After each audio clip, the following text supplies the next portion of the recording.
All right, so welcome back. In today's tutorial, we are going to once again take a couple of boring chord progressions like this, and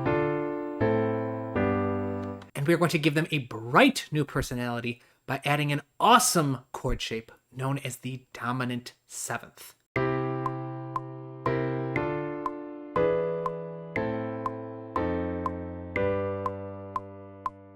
It's strong, it's bold, and as always, it's useful in ways that you probably didn't know about. We're going to start once again with a quick breakdown of what makes the dominant seventh chord so unique.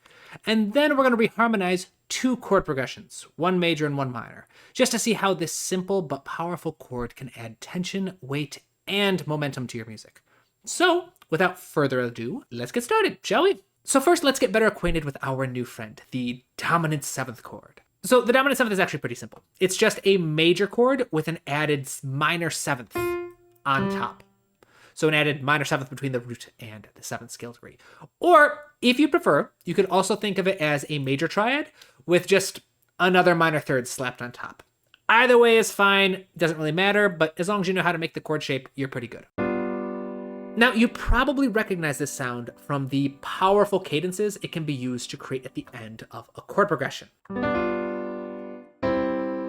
This really strong pull to resolve is largely due to just these two notes, the third and seventh scale degrees. Together, they form an interval called a tritone. It's super crunchy and dissonant, and even cooler, it resolves very satisfyingly to the first and third scale degree of most keys, which is why it makes such a strong sound for ending significant sections of your music. All right, but we're not actually here to talk about cadences. If you want to learn more about those, I have links to both my composition textbook and one of my videos on cadences below. Instead, what we want to learn is how this general chord shape can be used in the middle of a chord progression to add more personality to your sound. Now, there are a ton of different ways we can use this little guy, but today we're going to focus on just 4. Our first strategy is the most common, and it's something called a secondary dominant. With secondary dominants, you're going to start by picking a chord in your progression that you want to emphasize. So let's say we've got these two bars here. All right, we've got an F major, and it goes into a C major. In this particular progression, I want to emphasize the C major. I just want to add a little more momentum and energy that drives us into this chord. For this strategy, I am going to start by first shortening the chord directly in front of my target chord. In this case, it's the F major.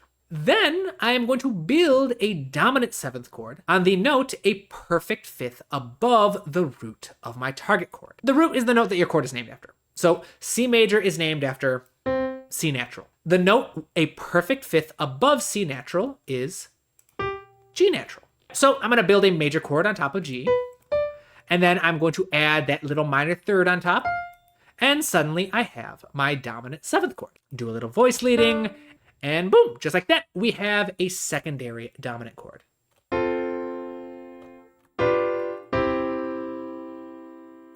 This strategy works because it mimics the strong pull of an authentic cadence, which is that idea that we mentioned briefly earlier. All right.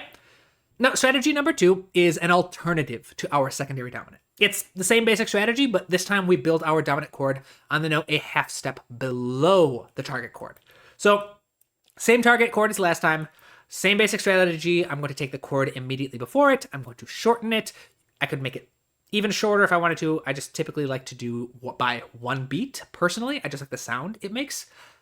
I'm going to find the note 1/2 step below the root of my target chord. So the root of my chord is C. The note 1/2 step below C is B natural. From here, I'm going to build another dominant seventh chord. So start with a major triad, add another minor third on top, and voila, I've got another reharmonization. Now, this strategy works because it has a very strong resolution of just moving up by half step from the basic triad into your target chord. And it creates a very satisfying sound, even if we were to move into a minor triad instead of a major triad. A little darker, a little more tense, but it still works. Now, one extra note I should mention is that you technically actually don't always need to include the 7th scale degree in any of these strategies. The strong personality that each of these chords create come from their chromatic colors. In other words, from the notes taken from outside of your key. So as long as your main triad still contains at least one note that comes from outside of your key, you can just leave out the 7th scale degree if you want. Without the 7th, you're going to have a slightly weaker sound, which may or may not be desirable based off what your goals are.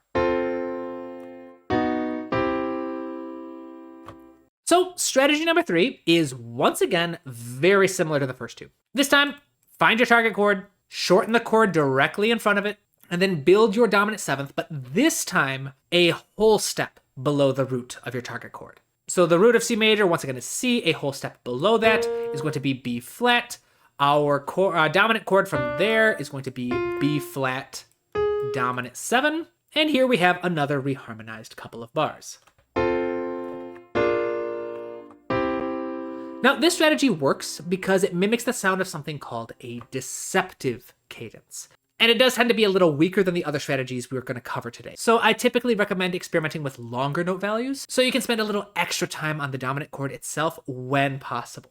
For example, you'll notice in each of these examples, I had each of my dominant chords just last one beat.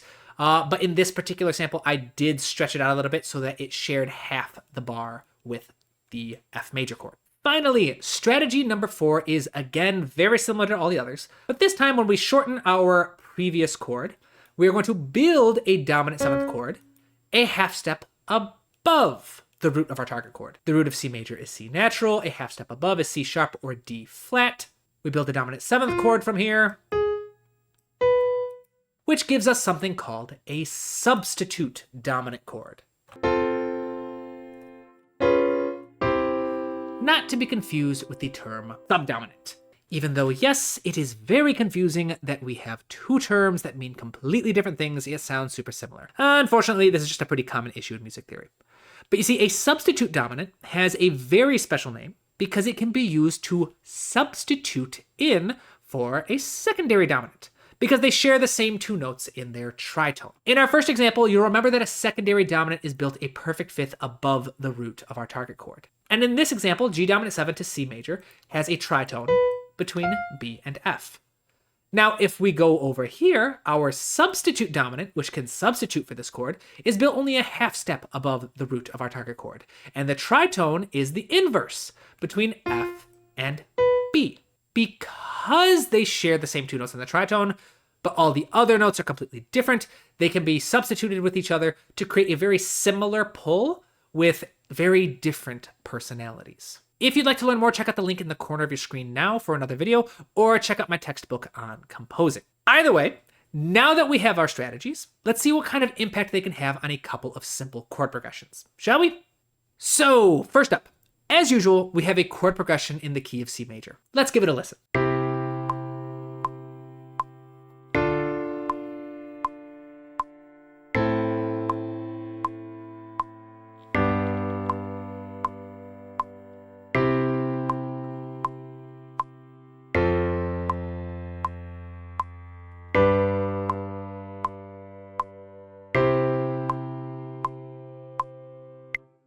Super simple, perfectly functional, but a little boring. Let's make it a bit more interesting, shall we?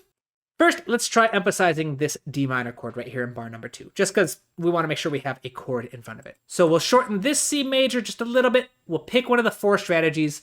I think I'm going to try and go for the deceptive resolution of a secondary dominant, so I'm actually going to shorten this one a little bit more.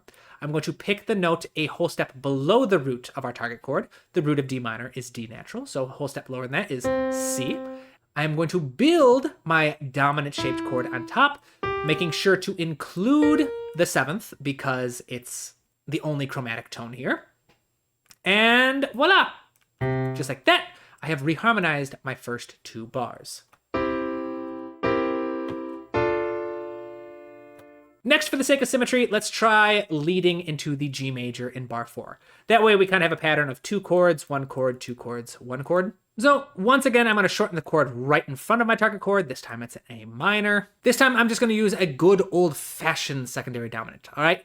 So the root of my chord is G natural. A perfect fifth above G natural is D. I'm gonna pop it down here just for ease of voice leading. Once again, I will build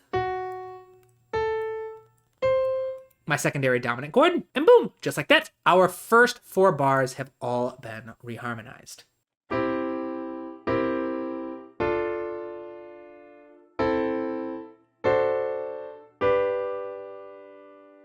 If I skip ahead a little bit, you'll see that after a little more experimentation, I added 2 more dominant chords, one in bar 5 and one in bar 7. Each one of these is built a half step below their target chords. With all of my new chords added, the chord progression now sounds significantly more interesting and more than just a little bit livelier.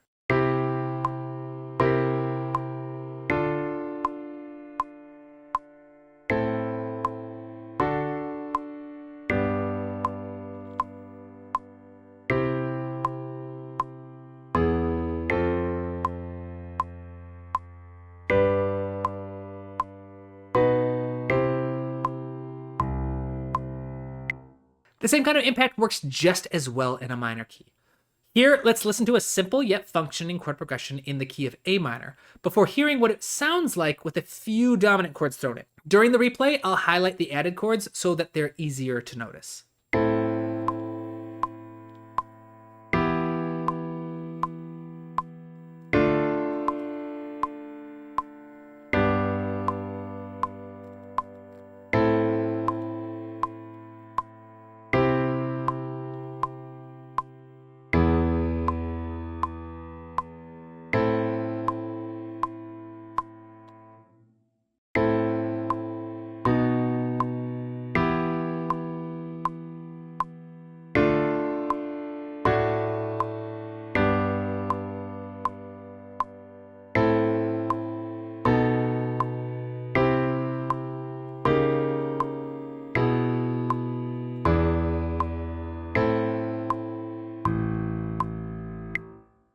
And with that, we have reached the end of another video, my friends.